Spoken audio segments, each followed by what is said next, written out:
Welcome to the Adbargi video series. In this episode, we'll be studying the centers of gravity and their motion and how it relates to motorcycle dynamics. First, we'll recap about some general information about centers of gravity and how they move. Any object that has mass will have a center of mass or a center of gravity, or we refer to them as CGs. Now, depending on the shape of the object, the center of gravity does not always have to be in the center of the object, such as the example here with a hammer. The head is so much heavier than the rest, the center of gravity is actually closer to the head of the hammer than in the center of the handle. If you suspend the object from its center of gravity, it'll stay in a balanced condition, as shown here with the hammer being suspended by its center of gravity. If you apply a single force to a center of gravity, the object will tend to move in the direction of that force. Here's a key point about centers of gravity with multiple forces applied.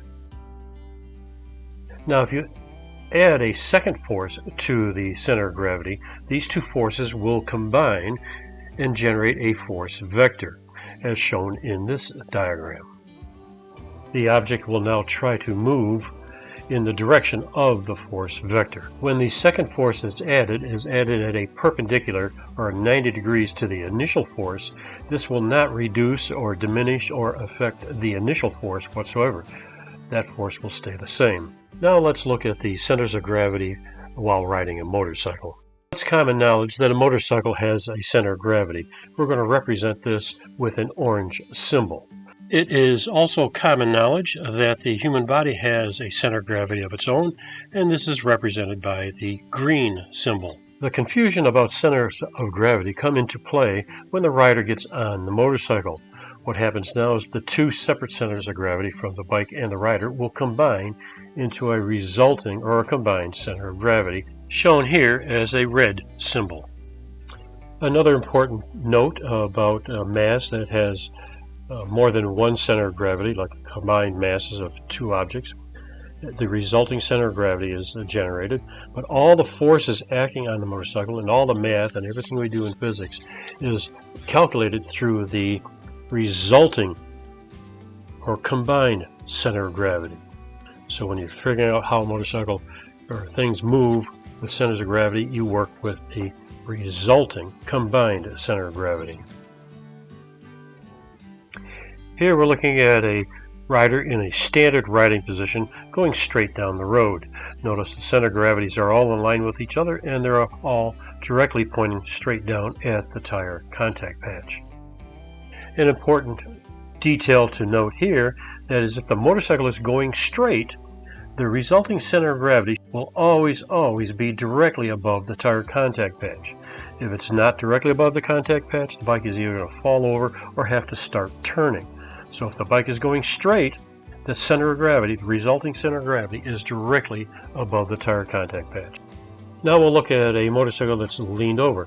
This is where the force vector concept comes into play. When the bike is leaning over, you got gravity trying to pull the bike down, but you have inertia from cornering forces trying to push outward and pull the bike back up. This results in the force vector as shown. It is this force vector that transfers all the force applied to the center of gravity down to the tire contact patch. So you can see where the red arrow is pointing, that's the force that the tire feels. You got some downward force from gravity, but you have an outward force of inertia trying to push the tire outward. And what we're going to look at here is how the centers of gravity change as the rider changes his posture. We're going to go from the standard riding position, sitting square up in the seat, to fully applied maximum aggressive body position. The rider will maintain the bike traveling in a straight line, and the only thing will change is body position, and we'll see how things move. For this example, we use a simple stick figure in a simple stop motion animation. The green represents the rider's center of gravity. We'll watch how that moves. The combined center of gravity is in red, and the bike's center of gravity will be shown as an orange dot. Going to put a little disclaimer in here about this animation. The movement of the centers of gravity and the angle changes may be a little exaggerated, but we're doing this for a little clarity so you can see exactly what's going on. But actually the center of gravities don't move quite that far one way or the other. So have fun, watch. As we said a few seconds ago, the rider will maintain the bike going in a straight line, but he's just moving his weight to the right and then back again. But notice as he moves his weight to the right, the key point to notice is now the motorcycle's CG moves to the left. What's happening here is for every pound of weight that the rider moves to the right, an equal amount of weight for the motorcycle must now move to the left. This will keep the combined center of gravity directly over the tire contact patch to maintain a straight line. The key point to notice here now is the force vector. With the combined center of gravity staying directly above the tire, the force vector is pushing straight down on the tire. No matter how the rider sits on the bike or the center of gravity of the bike moves, the combined center of gravity is always pushing straight down when you're going in a straight line. In this next example, the rider is going to move into a fully applied and aggressive body position and then lean the motorcycle over. Once he's fully leaned over, he's going to start changing his body position, and we'll see how the centers of gravity move when he's fully leaned over compared to straight up and down. This would be like a rider making a body position adjustment or changing a little bit while he's mid-corner. Once again, we'll do a little stop motion animation with the stick figures. Notice that once he's attained full body position, the relationship between all the centers of gravity don't change while he's leaning the bike over. It's only when he starts to move around the relationships change. Just like when the bike was straight up and down, as the rider moves his weight back and forth, the bike's center of gravity also moves back and forth in the opposite direction. The other thing to notice here is the force vector. Even though he's changing his position and the bike is changing its position, the force vector remains at the same angle relative to the horizon. The changing of the body position will not change that force vector. That force vector is a function of speed and radius is what determines that angle. So just changing the rider's position will not change the speed and radius, so the force vector is going to remain at the same angle no matter how you sit on the bike.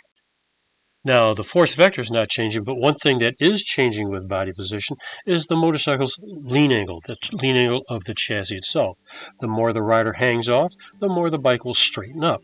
Now, this straightening up will increase the ground clearance, or maybe get the tire off the edge of the tire and give you a full contact patch. But other than that, that's the only thing body position really does, is straightens the bike up a little bit. It does not change the load or the forces on the tire one iota. One final note about centers of gravity and changing it. The only thing the bike is really going to respond to is how much weight and how far off center it is moved.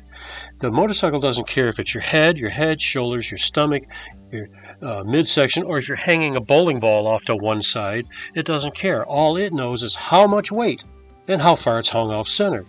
That's the only thing that changes the bike's lean angle. It doesn't care where the weight comes from. So the object is get as much weight as you need to get as much lean angle change that you need. Now that we've seen the actual physics and dynamics of how the centers of gravity move with body position, there's another aspect of body position that a lot of people are talking about, and it's a topic that they're actually confusing with the function of body position, and that is style.